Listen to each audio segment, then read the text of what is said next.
हम लोग भक्ति रसायन सिंधु से पढ़ रहे हैं। पूर्व विभाग द्वितीय लहरी साधना भक्ति, और उसमें हम 98 श्लोक से आगे पढ़ेंगे। कल वो परोक्ष और अपरोक्ष बातें अपरोक्ष ही रह गई थी, तो उसको एक बार थोड़ा और देख लेते। मैंने एक नोट उसमें ऐड किया है, तो आप उसको देख के समझ जाएंगे। श्लोक था, गुरु के चरणों का आश्रय लेने के संबंध में था श्लोक। तस्मात् गुरुम प्रपद्येता जिज्ञासु श्रेय उत्तमम शाब्दे परे च निष्णातम ब्रह्मणि उपशमाश्रय। शाब्दे ब्रह्मणि निष्णातम मतलब शास्त्र के थ्योरेटिकल ज्ञान में निष्णात है। उसके द्वारा वह शिष्य के संशय का निराश अर्थात संशय को नष्ट करने में समर्थ होगा। और परे ब्रह्मणि च निष्णातम मतलब भगवद अनुभव में वह निष्णात होगा। जब उनको अनुभूति होगी तभी तो वो कुछ शेयर कर पाएंगे। जब कुछ रियलाइजेशन होगा तब ना फायदा होगा। कोई व्यक्ति कुछ बोल रहा है जिसको कोई कुछ भी रियलाइजेशन नहीं है, उससे आपको क्या फायदा होगा। हमने यहाँ पे देखिए लिखा हुआ है, अपरोक्षानुभव के बिना बोध का संचार नहीं हो सकता है, इसलिए कहा गया है पर ब्रह्म में निष्णात। अभी अपरोक्षानुभव नहीं समझ में आया था तो उसको मैं यहाँ पे लिखा है कि इसमें नहीं लिखा है। रुकिए रुकिए अभी दिखाता हूँ। फाइल अपलोड नहीं करी, एक मिनट रुकिए दिखाता हूँ। अभी देखिएगा आपको इसमें आ जाना चाहिए।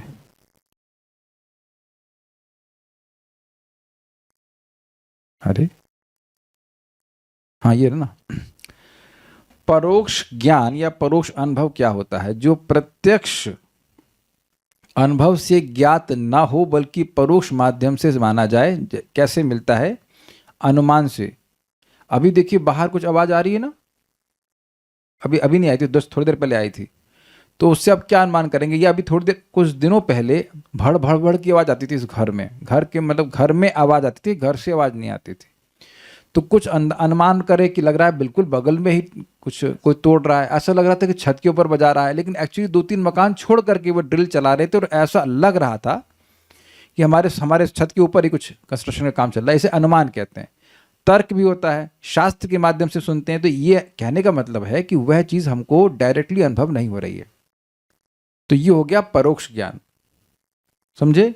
जो आंखों से नहीं दिख रहा है, जो डायरेक्टली सेंस के द्वारा परसीव्ड नहीं है, उसको आप शास्त्र आदि के द्वारा जानते हो, तो उसे परोक्ष ज्ञान कहेंगे। तो इस कंटेक्स्ट में परोक्ष ज्ञान का मतलब हुआ कि वह शास्त्र के अध्ययन में, शास्त्र के ज्ञान में निष्णात है। तर्क में भी हो, ठीक है, युक्ति में भी निष्णात होना चाहिए, लेकिन शास्त्र छोड़ करके नहीं भाई। अच्छा, जो भी आपके सीनियर हैं, सुपीरियर हैं, वह तर्क में भी जो होंगे निष्णात, तब ना आपको समझा पाएंगे। कभी कभी तर्क भी दिया जाता है, लेकिन केवल तर्क में नहीं। वो तो जानते हैं शास्त्र की युक्ति, बेसिकली शास्त्र की युक्ति में निष्णात। ये हो गया परोक्ष ज्ञान का अर्थ। और अपरोक्ष, एक और उदाहरण दे रहे हैं। पहाड़ पर धुआं देख कर ये जानना कि वहां आग लगी है। आपने आग को प्रत्यक्ष नहीं देखा पर धुएं से जाना। किताब पर में पढ़कर जानना कि हिमालय बहुत ठंडा है, जबकि आपने स्वयं वहां जाकर अनुभव नहीं किया है। तो ये भी महत्वपूर्ण है, ऐसा नहीं कि इसका कोई महत्व ही नहीं है। जैसे आप लोग कोई प्राणायाम करते हो तो अनुलोम विलोम प्राणायाम से 32,000 नाड़ियां शुद्ध होती हैं। तो आप कहो कि प्रभु जी आपने काउंट की है, तो ये मेरे लिए परोक्ष ज्ञान है। आप काउंट कर सकते हैं इसको? नहीं, ये झूठ बात है। नहीं, शास्त्र से, आयुर्वेद से मालूम चलता है कि ये ऐसा होता है। Is it okay? अब अपरोक्ष ज्ञान क्या है? जो प्रत्यक्ष रूप से स्वयं अनुभव किया गया हो। कैसे मिलता है? सीधा अनुभव, साक्षात्कार या आत्मज्ञान से। उदाहरण, आग को छूकर स्वयं उसकी गर्मी महसूस करना। जैसे कभी कभी तवा गर्म होता है, आप ध्यान नहीं देते, अरे ये तो गर्म है, अरे ये तो गर्म है, मतलब आपको स्वयं अनुभव हो गया। इसे कहते हैं अपरोक्ष। वह आपके लिए परोक्ष नहीं है। आप समझ में आ गया अपरोक्ष का मतलब? क्लियर है? तो भाई ये होता कैसे है? कोई भी साधक है, उसको नाम जप करने के लिए बोला गया, भगवान को प्रणाम करने के लिए गया। जिस दिन से उसने नाम जप करना शुरू किया है, उस दिन से भगवान उसको कुछ कुछ अनुभूति देना शुरू कर देते हैं। आप में से कोई ऐसा व्यक्ति जिसने पहली बार एक माला किया और उसको अच्छा ना लगा हो? ऐसा कोई है यहाँ पे? मतलब मेरी बात सुन भी रहे हैं सब लोग? ऐसे ही हाँ ना कुछ सुन रहे हैं ना? आप लोगों को, सब लोगों को कुछ अच्छा लगा होगा कि नहीं? That was not theoretical. मैं जब करता था तो मुझे एक कृष्ण का फोटो दिए थे, तो उसमें हर बार कुछ ना कुछ नया दिखता था। कभी मोर दिखता था, कभी कुछ, ये क्या जादूगर है क्या? हर बार कुछ नया दिख रहा है इसमें। I don't know it was illusion और व्हाट, बट प्रभुपाद जी के ग्रंथ अगर कोई पढ़े हो तो एकदम नहीं, ये क्या है भाई, ये मेरा तो जो, and that was my experience, that was my experience कि ये क्या ज्ञान है भाई, ये क्या चीज़ है ये। गीता पढ़ता था तो उसका पहले पहला जो श्लोक था वो पढ़ रहा, ट्रांसलेशन पढ़ता था, बड़ा अच्छा लगता था, समझ में कुछ नहीं आ रहा था। सो अब देखिए अच्छा लगने का अनुभव हुआ कि नहीं। तो उम्मीद है कि आप बात समझे होंगे। कोई लोग पहली बार वृंदावन आए होंगे, कुछ अनुभव होगा, ये स्थान बिल्कुल अलग है, you feel that energy, is it not. तो ऐसा नहीं है कि आपको और मुझको कोई भी अपरोक्ष अनुभव नहीं है। मीन्स अपरोक्ष अनुभव मतलब रियलाइजेशन। भाई ये यहां कौन मान रहा है कि भक्ति करने से आपके जीवन में अशांति बढ़ गई? नहीं, आप सब जान रहे हो कि मैं जानबूझ के गलत बोला, आप सब जान रहे हैं कि भक्ति करने से मन में प्रसन्नता, शांति रहती है। आप में से कितने लोग भक्ति के पहले वाले दिन के जो पहला वाला जीवन था उसमें वापस जाना चाहते हैं, बैक गियर मार के? अब समझ में आ गया कि अगर कोई रियलाइजेशन नहीं है तो काहे आप नहीं जाना चाहते हैं। I hope you are getting the point. इसलिए ऐसा नहीं है कि ज्ञान से कोई परोक्ष अपरोक्ष ज्ञान मिलता ही नहीं है। अपरोक्ष ज्ञान परोक्ष ज्ञान पे ही तो निर्भर है भाई। आपको हरे कृष्ण मंत्र के बारे में बताया गया, आपने सुना ना, पहले सुना, उसका बाद अभ्यास किया तो आपको लाभ महसूस हुआ। Is it sinking? ये तो क्लियर है ना भाई। ज्ञान ही नहीं होगा तो आपको अपरोक्ष ज्ञान कैसे होगा? तो इसलिए दोनों चीज गुरु के लिए जरूरी है। तो ये बात क्लियर हो गई, अपरोक्ष ज्ञान और ये। कल बहुत परेशान थे वक्त। माइक पे बोलिए। अपरोक्ष इंद्रिय गोचर और परोक्ष इंद्रियातीत। हाँ, लेकिन समझिए, अच्छा प्रश्न है। अपरोक्ष जो आपके इंद्रियों के गोचर हो, लेकिन आपको ध्यान देना होगा कि गुरु को ये जो अपरोक्ष ज्ञान हो रहा है वो इंद्रियों को शुद्ध करने की वजह से हो रहा है। समझ रहे ना बात? अब उनको नाम में सुख अनुभव हो रहा है, तो अब नाम में सुख अनुभव तो दूषित इंद्रियों से नहीं हो सकता है ना। दूषित इंद्रियों के लिए भी कुछ अपरोक्ष है, लेकिन वो दूषित चीजें हैं। मैंने आप सभी लोगों को पूछा था कि कभी कभी आप लोगों को किसी किसी दिन चैंटिंग बड़ी अच्छी हो जाए, सब कुछ हो जाए, तो आपको ये अनुभव होता होगा इस चैंटिंग के अलावा सब कुछ हम जो बोल रहे हैं वो व्यर्थ है। ऑब्वियसली नॉट कृष्ण का था, बट बाकी जो बातें बोल रहे हैं व्यर्थ है। और प्रभुपाद जी ने ये बात एक अपने तात्पर्य में बताई चैतन्य चरितामृत में कि गोपियां भगवान श्री कृष्ण की वेणु को सुनती हैं, वो और कुछ नहीं सुनना चाहती। ऐसे ही हरे कृष्ण मंत्र भगवान का वेणुनाद है, तो जो उस हरे कृष्ण मंत्र को सुनने का अभ्यस्त है, धीरे धीरे वो और कुछ नहीं सुनना चाहता है। वो उसको इतना अच्छा लगता है हरे कृष्ण मंत्र की वह हरे कृष्ण मंत्र ही सुनना चाहता है। जैसे एक भक्त है वासुदेव चैतन्य प्रभु, तो वो बोले मेरे को आमी अन्य मनस्क होइए ना। सही बोला मैंने? मेरा मन जब करते समय कहीं और नहीं जाता। आमी अन्य मनस्क होइए ना, इतना जब और शायद 100 माला करते हैं सिर्फ, और कुछ मतलब से मैं आपको बता रहा हूँ, आप लोग जानते भी नहीं हो कौन, तो बड़े उत्साह से कर रहे हैं। तो उत्साह से कहाँ से आ रहा है उनको? तो अभी रियलाइजेशन हुआ ना कि आमी अन्य मनस्क होइए ना, मेरा मन कहीं और नहीं जाता मैं जब जब करता हूँ। तो पॉइंट इज बहुत सिंपल है ना कि ये सब उनको कुछ अनुभूति हो रही है ना, वो शेयर हमसे कर रहे हैं। It's very clear. तो ये उनका अपरोक्ष अनुभव है, लेकिन ये अपरोक्ष अनुभव उस व्यक्ति को होता है जिसकी इंद्रियां शुद्ध हुई हैं। तो अपरोक्ष अनुभव का अर्थ यहां पे आपको समझना होगा कि गुरु की इंद्रियां शुद्ध हैं, इसलिए उनको इस प्रकार का अपरोक्ष अनुभव हो रहा है। Is it okay? एक बार एक सन्यासी बता रहे थे कि खुद अपने क्लास में ही बता रहे थे कि पता नहीं उस दिन हमारे मन में क्या चल रहा था, मन डिस्टर्ब था, और भागवत का पाठ करने बैठ गए। जहां हमारा 5-6 अध्याय, जो भी 10 अध्याय कुछ हुआ, उन्होंने स्टॉप करते रहे, तो मन हमारा एकदम शांत हो गया। So you see he is giving realization. Is it okay? तो लेकिन ये रियलाइजेशन, ये जो अपरोक्ष अनुभव है, वह शुद्ध इंद्रियों के द्वारा गुरु को प्राप्त है। तो ये उनकी योग्यता है कि उनकी इंद्रियां शुद्ध हैं, इसी कारण से उपशमाश्रयात, यानी कि वह उनका मन जो है वो पूरी तरह शांत हो गया है, वो भोगों में बिल्कुल नहीं जाता है, क्योंकि अपरोक्ष अनुभव है। कल्याण प्रभु के मन में कुछ आ रहा है? बोलिए। देखो, हम एक बात समझो, हम ये सारे टॉपिक्स ना बहुत इंपॉर्टेंट हैं। आपके मन में डाउट रह गया ना तो मैं फेल हो गया, ऐसे मैं फेल हो गया। आप में से भी किसी का कुछ डाउट है तो इस श्लोक के संबंध में पूछ लीजिए। कौन सा हमें कोई एग्जाम देना है क्या आपको? Is it not? कुछ पूछे तो कहाँ ढांट रहे हैं यार, कुछ नॉर्मल चीज है आपकी, पूछिए। मन में कुछ संशय हो रहा है तो पूछिए। हाँ बोलिए। गुरु का, हरे कृष्ण बोलिए, गुरु का इंद्रिय शुद्ध होता है, ये वाला जो पॉइंट आपने लास्ट में लिखी वो थोड़ा सा दोबारा देखिए। आप समझिए, प्रभुपाद एग्जाम्पल देते हैं कि आपके कुर्ते के हाथ क्यों हैं, आप बताइए, माइक बताइए। बड़ा मजेदार बात है, आपके कुर्ते के हाथ हैं कि नहीं, है। काहे हैं, क्योंकि मेरे हैं। समझे बात। तो हमारे कुर्ते के हाथ ने हमारे हाथों को ढका हुआ है। ऐसे ही जीवात्माओं की इंद्रियां होती हैं कि नहीं होती हैं, होती हैं, क्योंकि भोगता। बिना इंद्रिया हुए आप कैसे भोगोगे भाई। लेकिन हमारी इंद्रियां अभी कवर्ड हैं। इसको सचिनंदन महाराज बड़े सुंदर तरह से समझाए थे, कि देखो आपकी जीभ है तो रसगुल्ला टेस्ट कर सकती है, और ये करताल इसके ऊपर रख दीजिए, तब जीभ के ऊपर करताल रहेगा तो आप क्या अनुभव कर पाएंगे। तो इंद्रियां शुद्ध हो गई हैं, ये तो आपने गीता में भी सुना था। कौन सा श्लोक है बताओ। सुखम आत्यंतिकम यत्तद बुद्धि ग्राह्यम अतीन्द्रियम वेत्ति यत्र न चैवायम स्थितश्चलति तत्पतः। तो उस आत्यंतिक सुख को, अद्भुत सुख को, दिव्य सुख को व्यक्ति कैसे अनुभव करता है, अति इंद्रियों के द्वारा। और इसको और समझ लीजिए सब लोग यहाँ पे, बहुत अच्छे समझ लीजिए। देखिए हमारी इंद्रियों की रेंज लिमिटेड है, अग्रीड। लेकिन जब हम उन अपनी इंद्रियों को, जो वर्तमान इंद्रियां, उनको भगवान की सेवा से जोड़ते हैं तो उनकी पावर बढ़ने लगती है।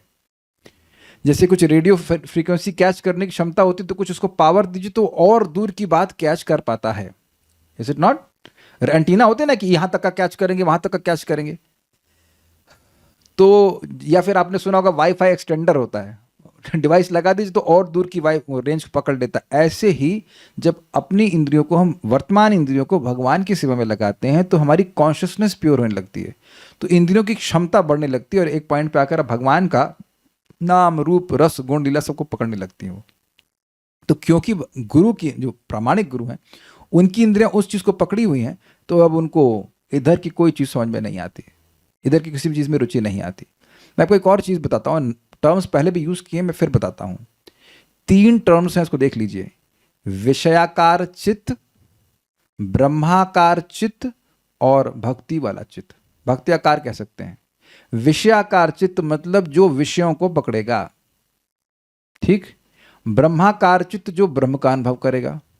तो जो ब्रह्म का अनुभव करेगा, करने वाला चित्त है, वह विषयों का अनुभव नहीं करेगा। ना उसे कुछ सुनाई पड़ेगा, ना कुछ दिखाई पड़ेगा, कुछ भी यहाँ का कोई चीज नहीं पकड़ेगा, वो केवल ब्रह्म ज्योति का अनुभव करेगा। क्लियर हुआ। लेकिन जैसे और विषयाकार चित्त ब्रह्म का अनुभव नहीं कर सकता, जैसे विषयाकार चित्त ब्रह्म का अनुभव नहीं कर सकता, जैसे ब्रह्माकार चित्त विषयों का अनुभव नहीं कर सकता, ऐसे ही ब्रह्माकार चित्त भक्ति का भी अनुभव नहीं कर सकता। भक्ति भगवान की अंतरंगा शक्ति की वृत्ति है। तो अब जब जो चित्त भगवान की अंतरंगा शक्ति से पूरा कलर्ड हो गया, उससे कन्वर्ट हो गया, शुद्ध सत्व में आ गया, वो जगत के किसी भोग को अनुभव नहीं करेगा। 3 लेवल हुए ना, विषयाकार, ब्रह्माकार और फिर भक्त्याकार कह लीजिए, या जो भी कह लीजिए, भक्ति का अनुभव करने वाला, भगवान के रूप रस का अनुभव करने वाला। ये आप लोग, मैं पहले भी बताया, 4 कुमार भगवान ब्रह्मानंद का अनुभव कर रहे थे, लेकिन भगवान के रूप रस का अनुभव नहीं कर रहे थे। तो जब भगवान के रूप रस आदि का अनुभव करने लगे तो वह ब्रह्म से बिल्कुल उनको मतलब ही नहीं रहा, उसके बाद ब्रह्म की बात ही नहीं की वो। तो मैं उस, जो यहाँ पे गुरु की बात हो रही है, मतलब उनका भगवत आकार कह लीजिए, मतलब कहने का भगवान के रूप रस को पकड़ने वाला चित्त उनका हो गया है, और इस कारण से वह जगत की किसी वस्तु को नहीं पकड़ते हैं। अब हम कुछ प्रश्न भक्तों के हैं तो ले लेते हैं। बुद्धि ग्राह्यम में आत्मा को सुख बुद्धि की ग्रहण करते हैं, ये इंद्रिय से नहीं समझे। आपने वो श्लोक सुना है? हम देखिए श्लोक कोट कर दिए तो धड़ से आप कैसे समझ लेंगे। प्लीज उसको एक बार देखिएगा, 6ठे अध्याय का श्लोक है, वहां डिटेल में पढ़ लीजिएगा, बस इतना समझ में आए, समझ लीजिए कि बुद्धि ग्राह्यम अति इंद्रियम, अति इंद्रिय स्पिरिचुअल सेंसेस के द्वारा व्यक्ति सुख भोगता है। अपरोक्ष ज्ञान जो प्रत्यक्ष ज्ञान कहा जाए, अपरोक्ष ज्ञान को प्रत्यक्ष ज्ञान कहा जाए तो भी सही होगा, यस। लेकिन मैं बार बार समझा रहा हूं, वो हम लोग को जो प्रत्यक्ष ज्ञान हो रहा है वो क्या है? इंद्रिय तृप्ति का। ये खाना है, ये छूना है, कैसे बने छोले, अच्छे बने, ऐसा आप कह सकते हैं ना, बोलते हैं छोला राजमा, ऐसे बोलते हैं अच्छा लगा, ये सब पकड़ रहे हैं बात। लेकिन भगवान का रूप का क्या मधुरता है, वह हम भौतिक इंद्रियों से नहीं समझ सकते, वो हमारे लिए अपरोक्ष है। और उसके बारे में सुना है। आप में से कोई ऐसा भक्त अभी है कि जो एकदम पलक झपकने पे ब्रह्मा जी को गाली दे कि अरे काहे झलक, 2 आंखें दी इस पे आपने पलक डाल दी है? ऐसा अनुभव तो गोपियों को हो रहा है ना, हम लोग को कहाँ हो रहा है अभी? ठीक है। तो उन गुरु को जो अपरोक्ष ज्ञान हो रहा है या प्रत्यक्ष ज्ञान हो रहा है, वह उनकी शुद्ध इंद्रियों के द्वारा हो रहा है। या अपरोक्ष ज्ञान स्पिरिचुअल ज्ञान के लिए यूज होता है और प्रत्यक्ष ज्ञान मटेरियल ज्ञान के लिए? नहीं नहीं, देखिए एक बात समझ लीजिए, अपरोक्ष ज्ञान इज इक्वल्स टू प्रत्यक्ष ज्ञान, यहां इस कंटेक्स्ट में बिल्कुल समझ लीजिए।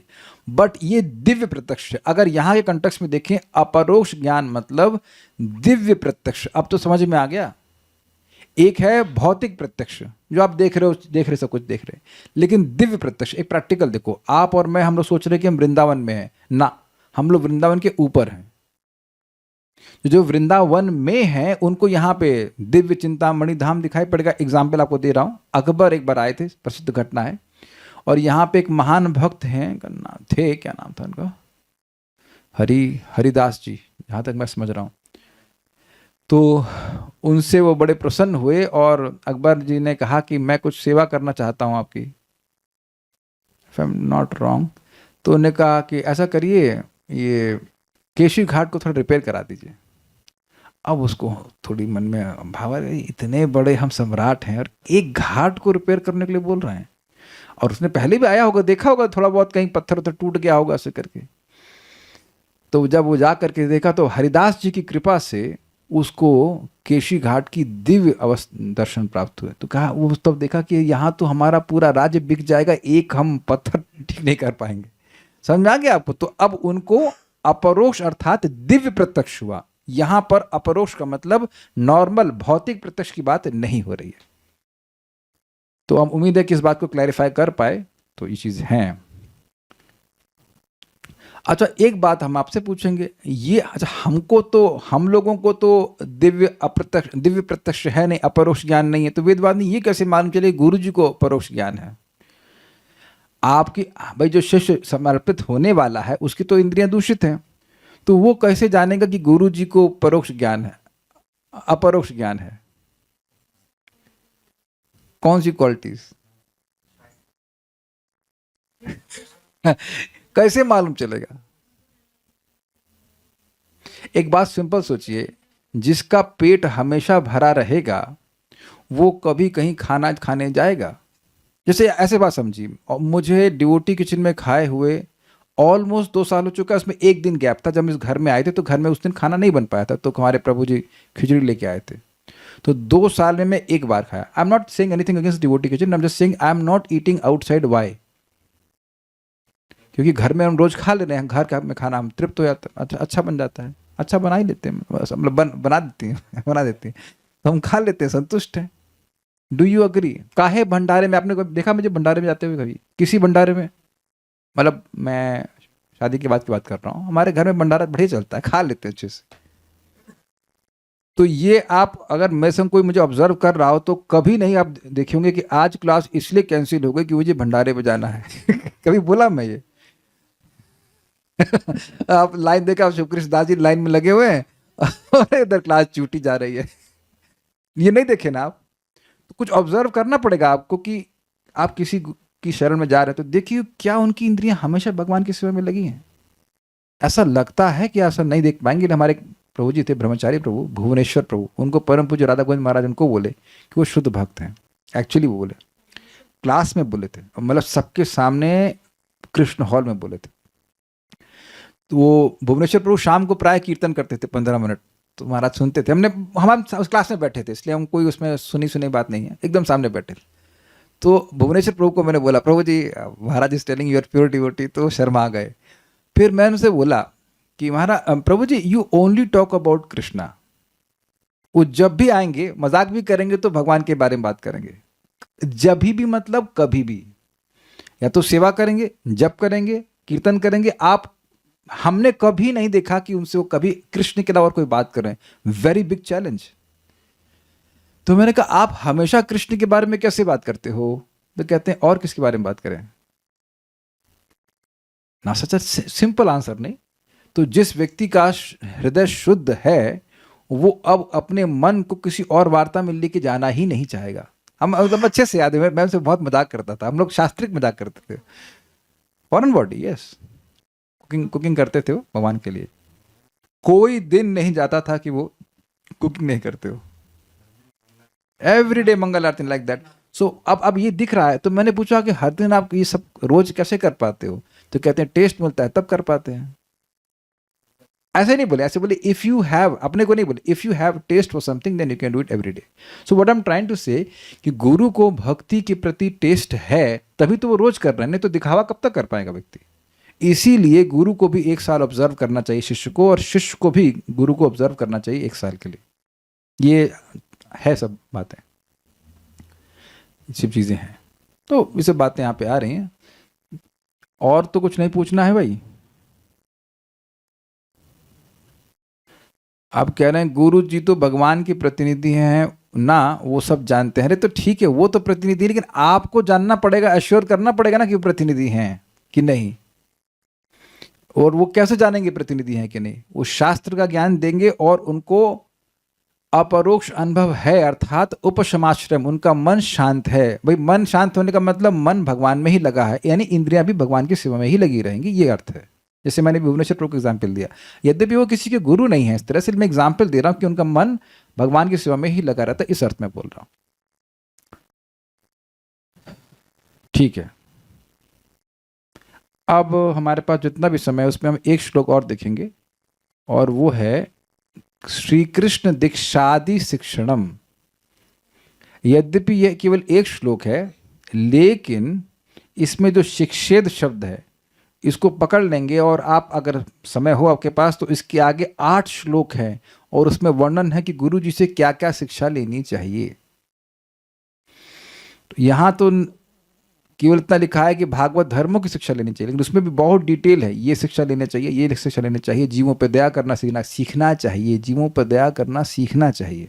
नहीं आता तो सीखना चाहिए, बहुत सारी चीज़ें हैं, आप लोग ज़रूर चाहें तो उसको पढ़ लीजिएगा। अभी हम लोग उसको देख लेते हैं।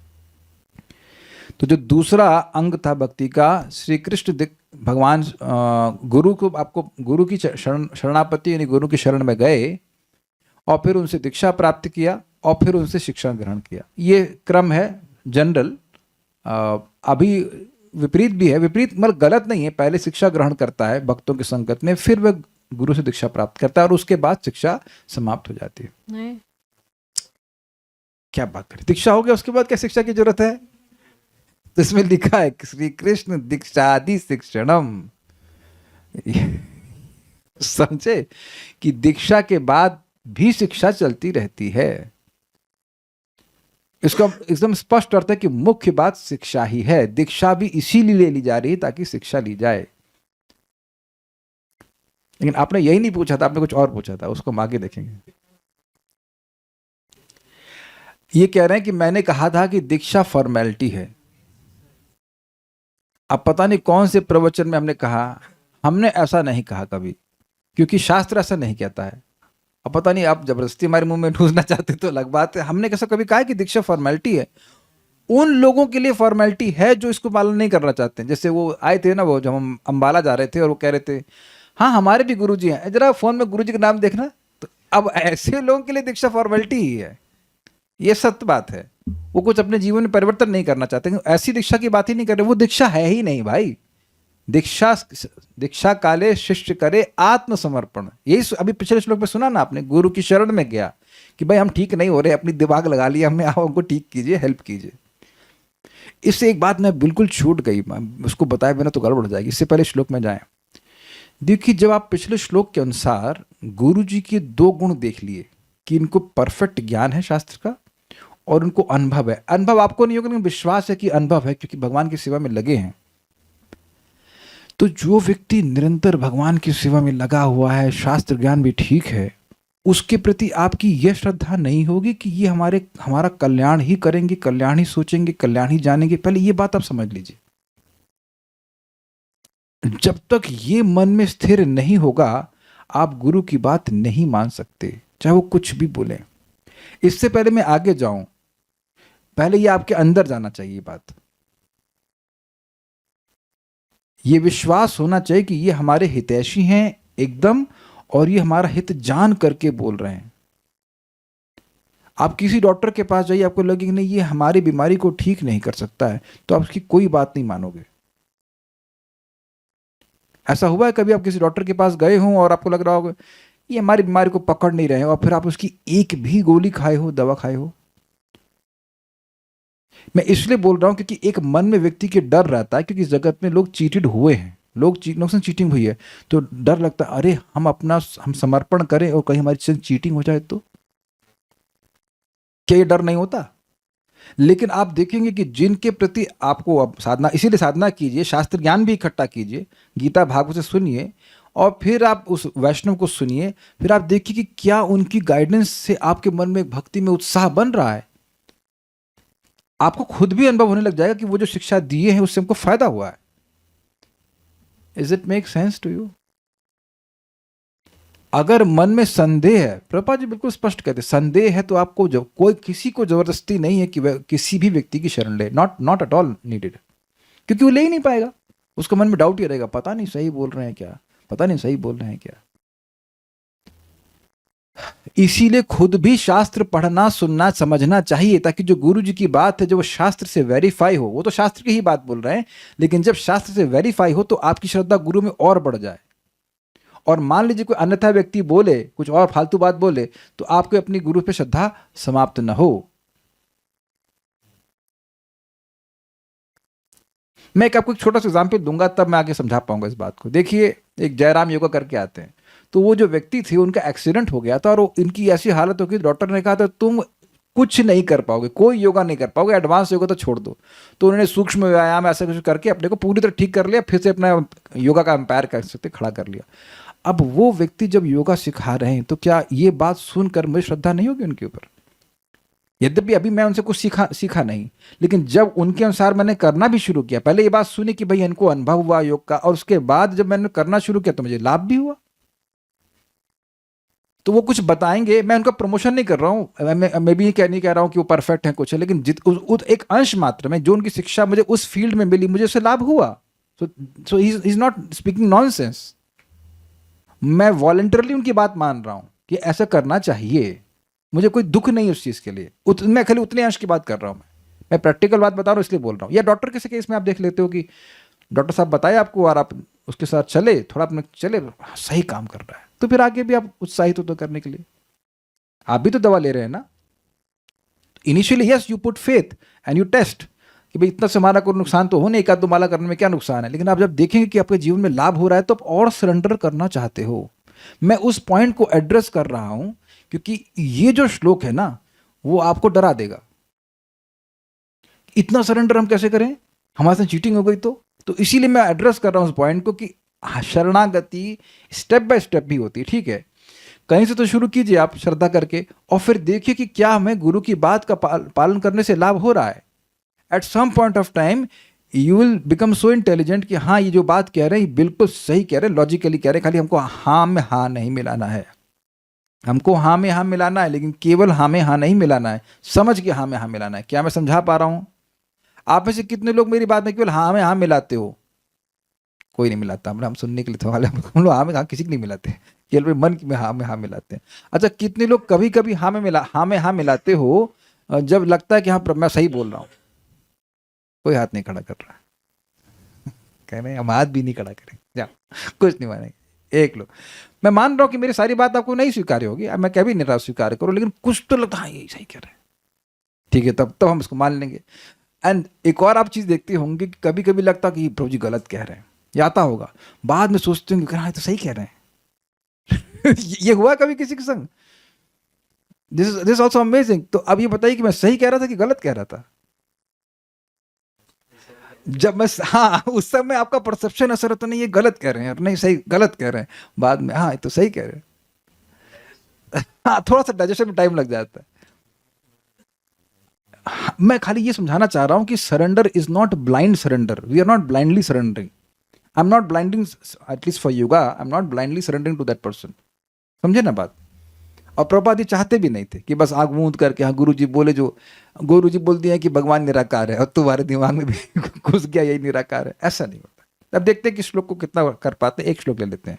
तो ये सब बातें हुई सरेंडर के बारे में। अब यहाँ बात हो रही है श्री कृष्ण दीक्षादि शिक्षणम, श्री कृष्ण से दीक्षा लेकर के, क्षमा कीजिएगा, श्री कृष्ण की दीक्षा लेकर के उनसे शिक्षा ग्रहण करना। भगवान से सीधे दीक्षा नहीं ली जाती। ओके, यथा तत्रैव, भागवत 11:3-22। क्या यार टाइम ही हो गए, तो जितना होगा आज करूंगा, फिर बाकी से कल कराएंगे। बहुत बड़े श्लोक है। तत्र भागवतान् धर्मान् शिक्षेद गुर्वात्मदैवतः तत्र भागवतान् धर्मान् शिक्षेत् गुर्वात्मदैवतः अमाययानुवृत्त्या यैस्तुष्येद आत्मात्मदो हरिः। अमाययानुवृत्त्या यैस्तुष्येदात्मात्मदो हरिः। बहुत बहुत बढ़िया श्लोक है भाई।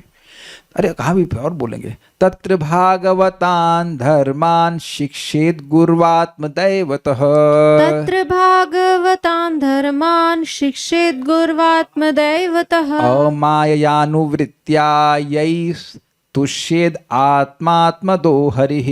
अमाययानुवृत्त्या यैस्तुष्येदात्मात्मदो हरिः। तत्र भागवतान् धर्मान् शिक्षेत गुर्वात्मदैवतः तत्र भागवतान् धर्मान् शिक्षेत् गुर्वात्मदैवतः अमाययानुवृत्त्या यैस्तुष्येदात्मात्मदो हरिः। अमाययानुवृत्त्या यैस्तुष्येदात्मात्मदो हरिः।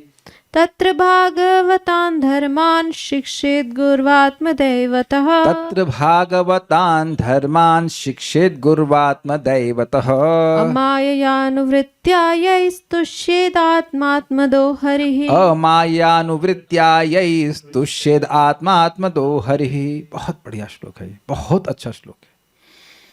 ये प्रबुद्ध जी ही बोल रहे हैं। पिछला वाला भी तो प्रबुद्ध जी बोले थे ना।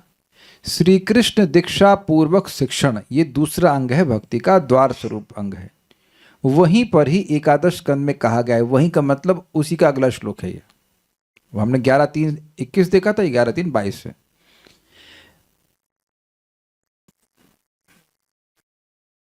पॉइंट क्या है कि पिछले श्लोक में था तस्मात् गुरुम प्रपद्येत, तो गुरु की शरण में जाना चाहिए। तो लिंक क्या बनेगा, कैसे जाएं, क्या करें, शरण में जाने के बाद क्या करें, बस लेटे रहें।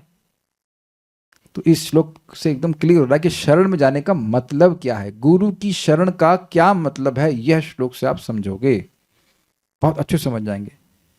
जिज्ञासु को चाहिए कि वह श्री गुरुदेव को ही अपना परम प्रियतम आत्मा और इष्ट देव मानकर उनकी निष्कपट भाव से सेवा करे और उनके पास रहकर भागवत धर्म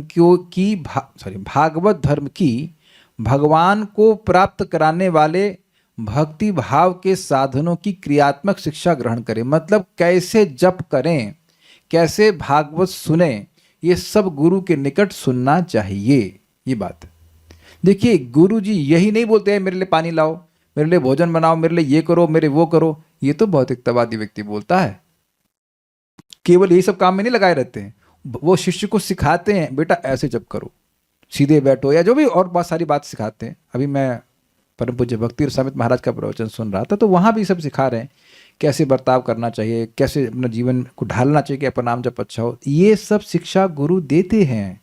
ये वो बोलेंगे नहीं तो सीखेगा कैसे व्यक्ति, बोलने के बाद भी सीखने में टाइम लगता है, तो नहीं बोलेंगे तो कैसे सीखेगा। अग्रीड, ठीक है। क्रियात्मक शिक्षा समझ रहे हैं, कैसे भक्ति करनी है, कैसे आरती करनी है।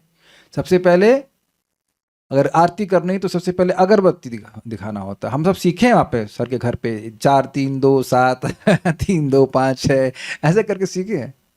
मैं उस दिन वेदवादिनी हमसे पूछ रही तुलसी जी की आरती में कैसे फ्लावर देना है, ऐसे ऐसे, तो मैंने आपको बता रहा था ना, ऐसे 3 बार 2 7 ऐसा सब सिखाना पड़ता है। मैं ठीक से नहीं बोल रहा हूँ, बस इतना बोल रहा हूँ कि सिखाते हैं। तुलसी आरती में सबसे पहले तो नहीं, अब दीपक चालू कर देंगे, पहले अगरबत्ती पे देते हैं, फिर दीपक देते हैं, फिर फ्लावर्स देते हैं। तरीका है कि नहीं। तो ये सब चीज़ों की शिक्षा ग्रहण करनी होती है, ये बात कह रहा है, ठीक है। इन्हीं साधनों से अपने को दान करने वाले भगवान प्रसन्न होते। ये लाइन जबरदस्त है, ये लाइन बहुत जबरदस्त है भाई।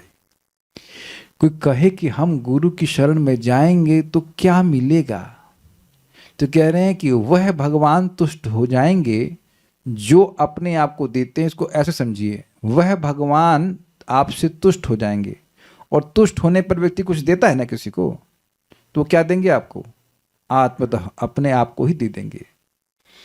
अब समझ में आया कि गुरु की शरण में आने का क्या लाभ होगा। और चक्रवर्ती बाद इसको समझाते हैं, यद्यपि मैंने टीका यहाँ पे नहीं रखी है, कि विग्रह के रूप में प्राप्त हो जाएंगे। ऐसा तो नहीं ना वेदवादी, मैं नहीं बनाऊंगा भोजन और आप नहीं बनाएंगे तो शालिग्राम जी कहेंगे अरे भूख लग रही, ये दोनों तो निकम्मे बना नहीं रहे, चलो मैं ही बना लेता हूँ। आप लोग कैसे विग्रह बना लेते हैं अपने आप। निर्मला पॉल माता जी, आप नहीं बनाती तो भगवान जी अपने आप ही किचन में घुस जाते हैं। तुंग विद्या माता जी, आप क्या भी होता होगा ऐसा कुछ? ऐसे लोग क्या नहीं होता है। ज्योति माता जी के भगवान तो अपने आप बना बना खिला रहे हैं आपको, नहीं नहीं। तो ये कहने का अर्थ है कि गुरु की शरण में जा रहे हैं तो एक तो अर्थ वो है कि भगवान अपने आप को दे देते हैं, दूसरा अर्थ चक्रवर्ती पाद कहते हैं विग्रह के रूप में दे देते हैं। भक्त भगवान की सेवा करता है, भगवान पूरी तरह डिपेंडेंट हो जाते हैं। पानी दोगे तो पानी पीऊंगा और नहीं तो मैं प्यासा बैठा रहूंगा, बिल्कुल बच्चे की तरह। आप बताओ, सुबह हम लोग उठते हैं तो उठते ही आदत है भगवान जी को उठाना है। अब एक दिन हमने मारो चदरा नहीं दिया तो वैसे सो गए ऐसे सो गए तो ऐसे सो गए, बिना चदरे के सो गए। जैसे बच्चे होते हैं ना, छोटे बच्चे अपने से चदरा उड़ते हैं। आपकी बच्ची क्या नाम है उसका, शक्ति, अपने आप ही चदरा उड़ती थी। आपने कभी उसको चदरा नहीं उड़ाया है क्या? उड़ाया है तो काहे नहीं उड़ाया? अरे क्यों उड़ाया? अरे हम नहीं उड़ाएंगे तो कौन उड़ाएगा, समझे ना। इस तरह से भगवान अपने को असहाय अवस्था में रख देते हैं। क्यों भाई, आपके शालिग्राम उस दिन करणामृत प्रभु हमारे प्रसाद पाने आए थे, कुछ ऐसा हुआ था तो बोले अरे वो भी भूखा होगा इनकी हिंदी ऐसी रहती, भगवान भूखा होगा चीला बना के आता भगवान भूखा होगा इस हिंदी। बट दैट्स अफेक्शन और नॉट। आप मेरी बात समझ पा रहे हो? अब आप कहेंगे ये तो बड़ा आसान है, शालिग्राम तो मिल सकते हैं या भगवान की गौर निताई के विग्रह तो मिल सकते हैं, तो गुरु जी क्या किए इसमें? तो जितने लोग भगवान के भक्त नहीं थे वो सब लोग भगवान की सेवा कर रहे थे ना, इसी भाव से। मेरी बात समझ में आई कि नहीं आई? एग्जैक्टली गुरु, चाहे वो शिक्षा गुरु हो चाहे दीक्षा गुरु हो, दोनों ही वो बताते हैं भगवान की महिमा। जैसे मैं जिनसे शालिग्राम प्राप्त किया तो बोले he will pull your mind. अब उनके पास तो बहुत सारे हैं और बहुत सेवा कर रहे हैं, तो वो जानते हैं इस अनुभव को। He shared me, he is my teacher in that regard. हर बार जाता हूं तो कुछ ना कुछ बताते हैं शालिग्राम के बारे में, तो आप समझ रहे हैं कि वह मेरी श्रद्धा को पुष्ट कर रहे हैं।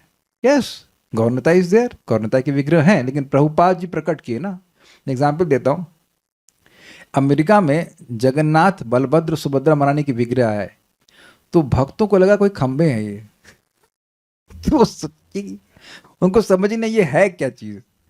तो भगवान प्रभुपाद का ये जगन्नाथ है, जगत के नाथ है, प्रणाम करो। तो प्रभुपाद प्रणाम किए और बाकी सब भक्त प्रणाम किए। अब भगवान मिल गए कि नहीं मिले? उससे पहले क्या मिले थे? खंबे खंबे से लगता है लंबे लंबे से, तो उससे पहले मिले खंबे और उसके बाद मिले भगवान। अब तो समझ में आ गया होगा ये गुरु की कृपा है कि नहीं।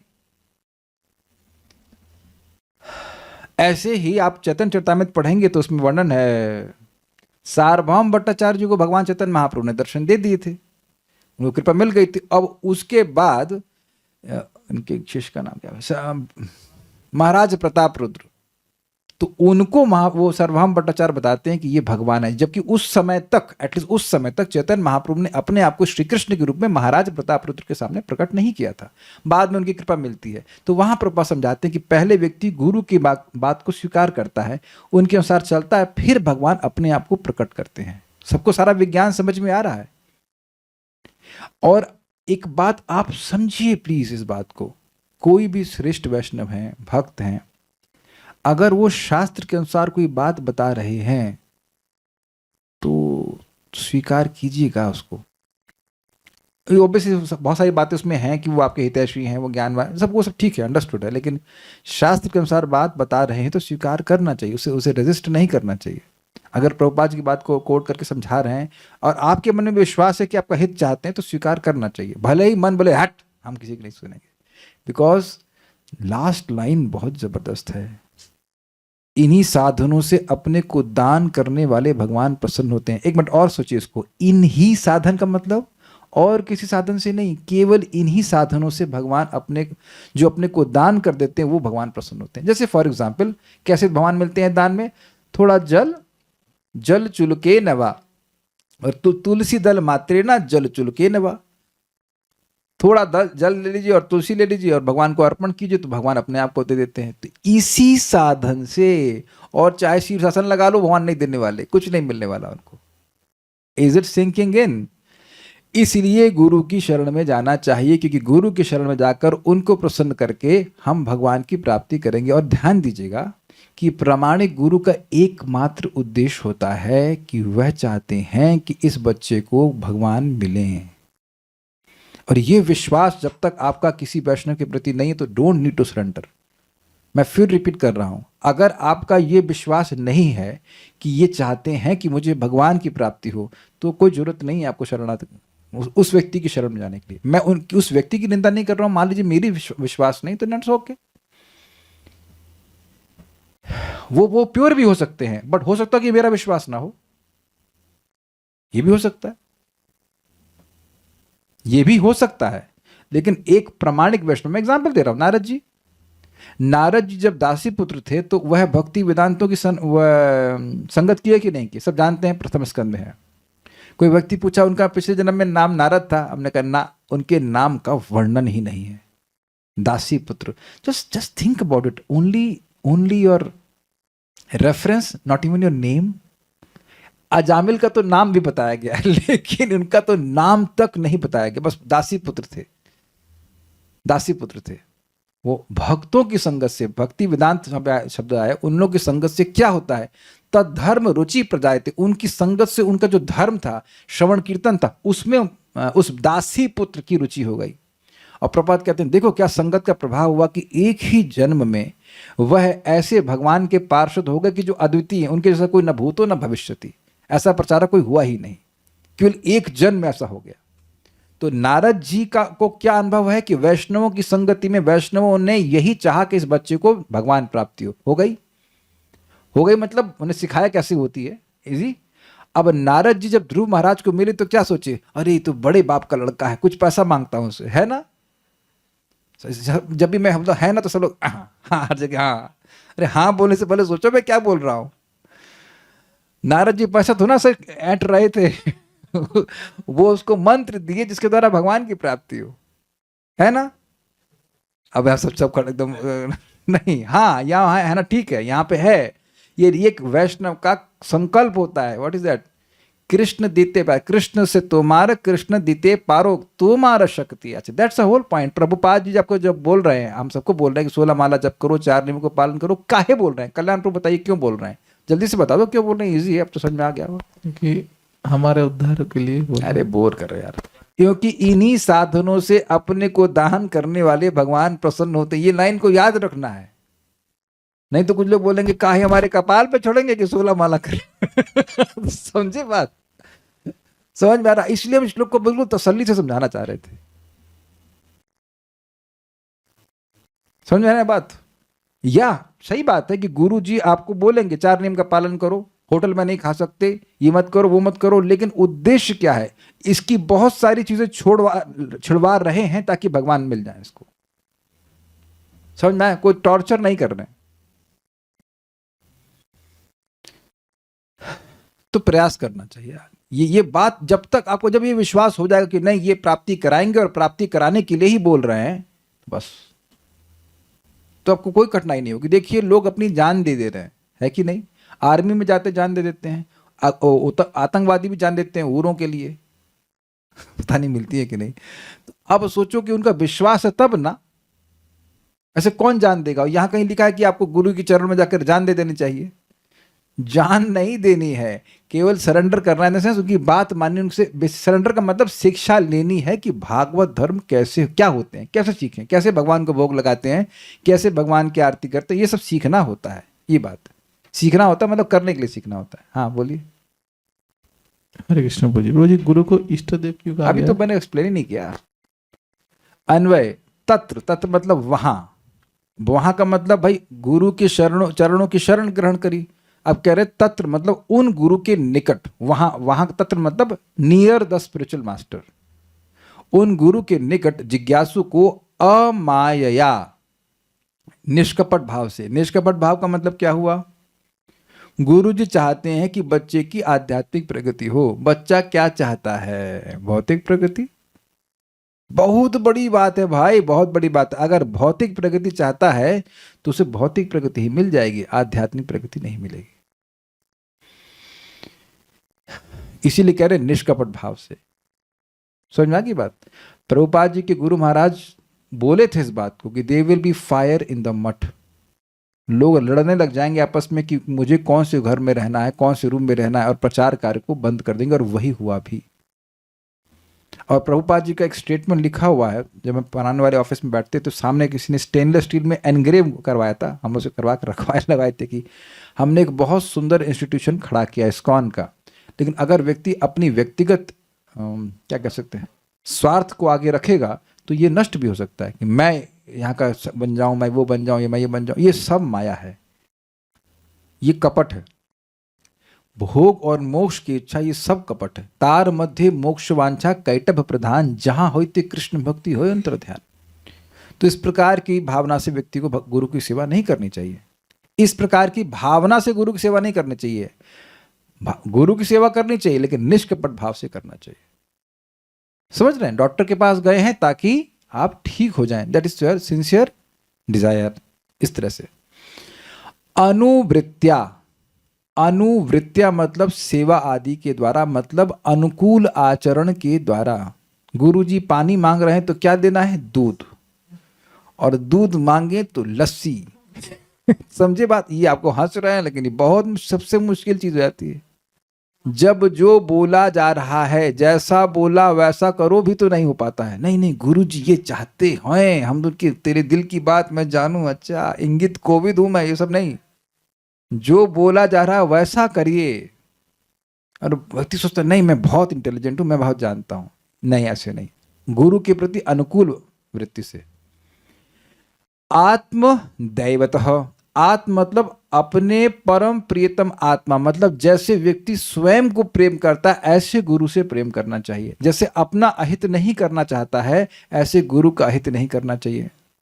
एक बात। दूसरा देवता और इष्ट देव स्वरूप, मतलब इष्ट देव स्वरूप का मतलब है कि जैसे हमारे भगवान हैं उनके परम प्रिय के रूप में गुरु को समझना चाहिए। देखिए इस बात को आप बिल्कुल समझ लीजिए। वरुण प्रभु माइक लीजिए। आप बिल्कुल, मैं खाली प्रश्न कर रहा हूं बात समझाने के लिए, डोंट टेक इट अदरवाइज। क्या कोई व्यक्ति आपकी बच्ची से खूब द्वेष करे और वो कह सकता है कि वरुण प्रभु मैं आपसे बहुत प्रेम करता हूं? नहीं। अरे समझ गए ना, बिल्कुल समझ के बोल रहे हैं ना।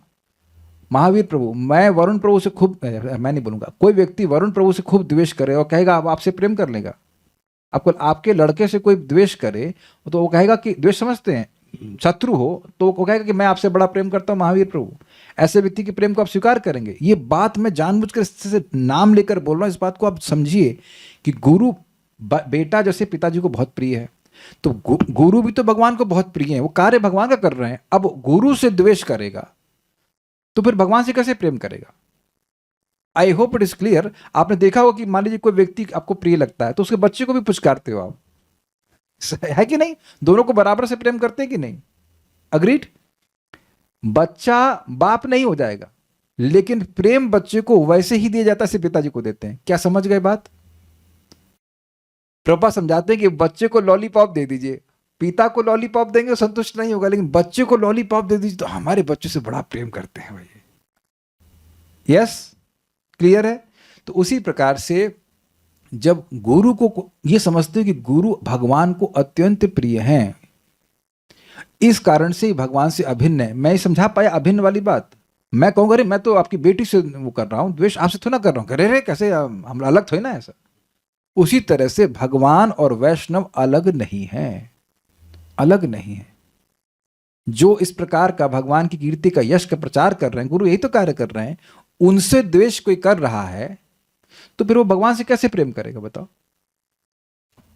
और वह तो आपको भगवान से प्रेम करना ही सिखा रहे हैं ना। तो इसलिए इष्ट देव स्वरूप मतलब देवता, मतलब एक और अर्थ आप समझ लीजिए। देवता का अर्थ वहां से सुनिएगा, जैसे कि हम लोगों ने तीसरे स्कंद में माता देवहूति के संबंध में सुना था। वो ये मान रही थी कि हमारे पति की सेवा करके हमको सब मिल जाएगा। ऐसे ही विश्वास रखना चाहिए कि गुरु जी की सेवा करके हमको सारी सिद्धि मिल जाएगी। देखिए एक बात समझिए, ये जो हम 16 माला जप कर रहे हैं ये गुरु सेवा है। कुछ समझ रहे हैं आप लोग बात को? ये गुरु सेवा है। आपकी साधना भी गुरु सेवा है, वह गुरु जी को प्रसन्न करती है। मैं इसलिए इसको फिर एम्फसाइज करूंगा। प्रभुपाद एक मंदिर में गए और उनकी शिष्या वहां पे थी और वो इंसिडेंटली वह 16 माला नहीं कर रही थी। एटलीस्ट पूरा नहीं कर रही होंगी सेवा के नाते, तो वहाँ की अथॉरिटी ने बोल दिया कि तुम अगर सेवा कर रही हो तो 16 माला नहीं भी करोगे तो चलेगा। ये प्रभुपाद तो नहीं बोले, और प्रभुपाद जी तो त्रिकालज्ञ हो, बोले उसी को, उनको माता जी को पूछे तुम 16 माला कर रही हो। कितना अमेजिंग है ना, गुरु जी ऐसे हों जिनको जो गलती आप कर रहे हो उन्हें मालूम चल जाए तो चुप। और उनसे हिम्मत नहीं पड़ेगी ये बोल दे कि अथॉरिटी ऐसा बोल रहे हैं। आप समझ रहे हैं बात? We are chanting to please our spiritual master. Just like हम अपना आलू मटर सब्जी बनाते हैं, वो गुरु को समर्पित करते हैं, तो गुरु के बिहाफ पर सर्विस कर रहे हैं ना भाई। ये बात समझ में आता है ना सब लोग को? अर्पण करने के लिए हम, अगर आपकी दीक्षा नहीं हुई तो प्रभुपाद जी को देते हैं, दीक्षा हो जाती तो गुरु महाराज को देते हैं, उनका प्रणाम मंत्र बोलते हैं। ये ना सिस्टम है।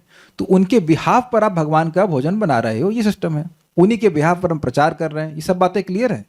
अगर यहाँ मैं अगड़म बगड़म बोलने लग जाऊं तो क्या मेरे गुरु महाराज प्रसन्न होंगे? I hope it is very clear. या प्रभुपाद प्रसन्न होंगे? तो कहने का अर्थ यह है कि भगवान से अभिन्न देखे, इनको प्रसन्न कर रहा हूं मतलब भगवान को प्रसन्न कर रहा हूं। इस तरह से भगवान को देखना चाहिए। अपने समान प्रिय मानना चाहिए जितना मैं अपने को प्रिय मानता हूं। ऐसा ये नहीं है गुरु जी आए तो सूखी रोटी दे। अब लोग कोई करोगे नहीं, मैं एक्सट्रीम में बोल रहा हूं, बट एक बात है। और दूसरा दैवतः मतलब इष्ट देव स्वरूप माने कि इनको प्रसन्न करूंगा तो भगवान प्रसन्न होंगे। वो भगवान से अभिन्न है। ये हो गया क्लियर? और ये आप लोग सब जानते हैं, प्रभुपाद एग्जाम्पल देते हैं कि आपको जो बॉस, इमीडिएट बॉस होता है, उसको संतुष्ट करते हो तब जानते हो ऊपर वाला बॉस अपने आप संतुष्ट हो जाता है। ये बात हिसाब किताब है। फिर क्या रहे हैं, उन गुरु से भागवतान धर्मान, भगवान को प्राप्त कराने वाले साधनों की शिक्षा लेनी चाहिए। यानी कि स्पेसिफिक एक क्या बोलेंगे, पोर्टफोलियो बोलते, क्या बोलते, काम को, जॉब डिस्क्रिप्शन, एकदम स्पेसिफिक जॉब डिस्क्रिप्शन गुरु का है कि वह शिष्य को सिखाए उन धर्मों को जिसको करने से भगवान की प्राप्ति हो। गीता पढ़ना सिखाए, भागवत पढ़ना सिखाए, नाम जप करना सिखाए, भगवान को प्रणाम करना सिखाए, और अनेक अनेक बातें यहाँ पे हैं। वैष्णवों की संगति करना सिखाए, कैसे वैष्णवों की संगति करना होती है, ये सब शिक्षा मिलनी चाहिए। यानी कि ये सब दीक्षा के अंतर आ गया। यानी दीक्षा इज अ प्रोसेस। दीक्षा के बाद सब कुछ सीखना होता है। दीक्षा इज नॉट जस्ट कि उस दिन स्टैंप लग गया एंड सच्चिदानंद महाराज कहते हैं गेट अ फैंसी नेम। ऐसा नहीं कि वही सुंदर सा नाम मिल गया तो वो दीक्षा हो गई। ये यहाँ से कुछ बात नहीं होती है। केवल इतनी ही बात नहीं होती, ये कहना मतलब जैसे आईआईटी में हम लोग का एडमिशन हो गया तो रोल नंबर मिल गया Y333343, तो बस हो गया ना। गौरव प्रभु हो गया ना। आपका भी कुछ होगा ना, आईडी कार्ड आपके कंपनी में, तो आईडी कार्ड मिल गया तो कंपनी में सेवा करने के लिए योग्य हो गए, बस हो गया ना। और तो कुछ करना नहीं है। अच्छा आईडी मिला है, देखो कितना नाम लिखा है, अरे भाई वो जरूरी है, लेकिन उसके आगे भी तो कुछ काम करना है। ठीक है, तो शिक्षा लेनी होती। और धर्मान शब्द यहां पर बहुवचन में, एक नहीं कई सारी बातें सीखनी होती है। केवल जप ही नहीं होता है। जप महत्वपूर्ण है, प्रसाद खाना, वैष्णव के संग बर्ताव करना, वो सब नहीं होता है। वो सब शिक्षा नहीं ले। जप कर लो, उसका जाके लड़ मर जाओ, ऐसा बोल रहे हैं गुरु जी। धर्मान मतलब बहुत सारी चीजों की शिक्षा ग्रहण करनी होती है। मेरा निवेदन है कि अगर समय हो तो 11-3-22 के बाद आगे पढ़ लीजिएगा, क्या क्या करना होता है, सीखना चाहिए। जूनियर से कैसे बर्ताव करना है, सीनियर से कैसे बर्ताव करना है, साथ वालों से कैसे बर्ताव करना है, ये सब सीखना होता है। नहीं तो उल्टा भगवान की प्राप्ति नहीं हो पाएगी। यही जिन साधनों से भक्त को आत्मतः अपने को दान करने वाले आत्मा अर्थात सर्वात्मा हरि तुष्येत, भगवान प्रसन्न होते हैं। कितना है इसमें, थोड़ा सा ये एक बस पढ़ लेते फिर रुकेंगे। भक्ति सार प्रदर्शनी, गुरु ही आत्मा है, अर्थात आत्मा जिस प्रकार प्रिय उसी प्रकार गुरुदेव भी प्रिय है। तो गुरु से प्रेम होना चाहिए। मैं एक बात बोलना चाहता हूं और थोड़ी सी अजीब सी होगी, लेकिन समझ लीजिएगा कंटेक्स्ट में। गिरिराज महाराज अपने बारे में बता रहे थे, उस समय ब्रह्मचारी थे, इस्कॉन जुहू में सेवा में लगे हुए थे। तो उनका पतन कराने के लिए, मैं स्पष्ट बोला, उनका पतन कराने के लिए कुछ लोगों ने प्रोस्टिट्यूट्स को भेजा, वैश्याओं को भेजा। उनका दरवाजा बंद था, खिड़की से बाहर वो कुछ भी प्रस्ताव दे रही हो, जो कुछ भी दे रही हूँ। तो महाराज वहाँ स्पष्ट बोलते हैं, लिखते हैं अपनी पुस्तक में कि उस समय मैं सोच रहा था कि this is my test of, ये मेरे प्रभुपाद के प्रति प्रेम जो मेरा है उसकी परीक्षा है। And he was not agitated, नहीं वो उससे प्रभावित हुए। क्योंकि अपने गुरु से प्रेम करते हैं इसलिए वे नियमों को भंग नहीं किए। एक्चुअली बात तो यही है। अगर हम नियमों को भंग करते हैं तो हमारे गुरु महाराज पर उसका प्रभाव पड़ेगा। ये दिखाता है कि व्यक्ति कितना प्रेम करता है। बात थोड़ी कठोर है लेकिन ये बात विचारणीय है। Think about that also. But जैसे अपना व्यक्ति अहित नहीं करना चाहता वैसे गुरु अभी अहित नहीं करना चाहता। और अगर कोई फर्क नहीं पड़ रहा वो सोचता है तो अभी गुरु जी से प्रेम नहीं है। प्रभुपाद जी इस बात को बोले हैं कि I am becoming sick because many of my disciples are not following the principles. बहुत हैवी था ये बात। सो देखिए यही तो बात महाराज बोल रहे हैं, क्या शिष्यत्व आया है। एक बात बताइए, बहुत सी माताएं यहाँ पर बुखार में भी अपने बच्चों के लिए भोजन बनाई है कि नहीं बनाई है। सर फट रहा होता है फिर भी खाना बनता है। क्यों? बच्चे से प्रेम है। पड़ोसी के बच्चे के लिए भी बनाए हैं क्या? So love means sacrifice. हमारे गुरु जी क्यों हमारा कर्म लिए, जरा बताओ। क्या दे रहे हैं हम जो हमारा कर्म लेंगे? वो उन्हें क्या पड़ी है? आप में से कौन व्यक्ति किसी का कर्म लेना चाहेगा, जरा बताइए। Except when it comes in the form of money, है ना। कठोर बातें बोल रहा हूं मैं लेकिन बात सोचने वाली। उन्होंने इतनी बड़ी रिस्पॉन्सिबिलिटी ली है और हम अपनी रिस्पॉन्सिबिलिटी थोड़ी सी भी नहीं करना चाहेंगे। I don't want to go further on this point but बात यही है। Do I want to make a sacrifice? Anyways, तो आप विचार कीजिएगा कि ये सब शास्त्र का वचन। जैसे हम अपने को प्रिय मानते ऐसे गुरु जी को प्रिय मानना। देवतम अर्थात इष्ट देव उपास्य देव स्वरूप श्री गुरुदेव हैं। जैसे ये बड़ी इंटरेस्टिंग बात समझ लीजिए, जैसे भगवान की उपासना होती है वैसे गुरु की उपासना होती है। इसीलिए प्रभुपाद जी की देखिए आरती वगैरह सब होती है और वो सब की सब भगवान के पास जा रही, ये स्पष्ट समझ लेना चाहिए। नोट, देववत आदर विषय है। देवतम मतलब जैसे भगवान आदरणीय है, जैसे भगवान का मान आदर कभी नहीं करते हैं ऐसे ही गुरु का कभी अनादर नहीं करना चाहिए। ये बात ठीक है। अनुवृत्ति अर्थात सेवा के द्वारा श्री गुरुदेव को संतुष्ट करना आवश्यक है, ये भी स्पष्ट है। नोट, अनुवृत्ति मतलब अनुकूल आचरण के द्वारा, ठीक है। इस धर्म के द्वारा आत्मप्रद हरि उपासक के प्रति उसी प्रकार संतुष्ट होते हैं जिस प्रकार बलि आदि के प्रति श्री भगवान संतुष्ट हुए थे। ये समझ में आया? भगवान ने बलि महाराज से सब कुछ ले लिया, फिर अपने को दे भी तो दिया। अब उनके बन गए, वो द्वारपाल बन गए। तो इस प्रकार से भगवान भक्त के अधीन हो जाते हैं जो गुरु के पूर्णता अधीन हो गया। अब समझ में आया कि कितनी बड़ी उपलब्धि मिल रही है। ये बात बोल रहे हैं। इसीलिए ये सारा जो शरणागति है वह बहुत प्रेम पूर्वक सहर्ष हर्ष के साथ की जाती है, समझते हुए कि इसके बदले में क्या प्राप्त होगा। बाकी हम लोग आगे सुनेंगे। कोई प्रश्न तो मेरे ख्याल से यहाँ पे नहीं है। Will stop now. Shri Shri भक्ति स्वामी सिंधु की जय। श्री प्रभुपाद की जय। निताई गौर प्रेमानंदे।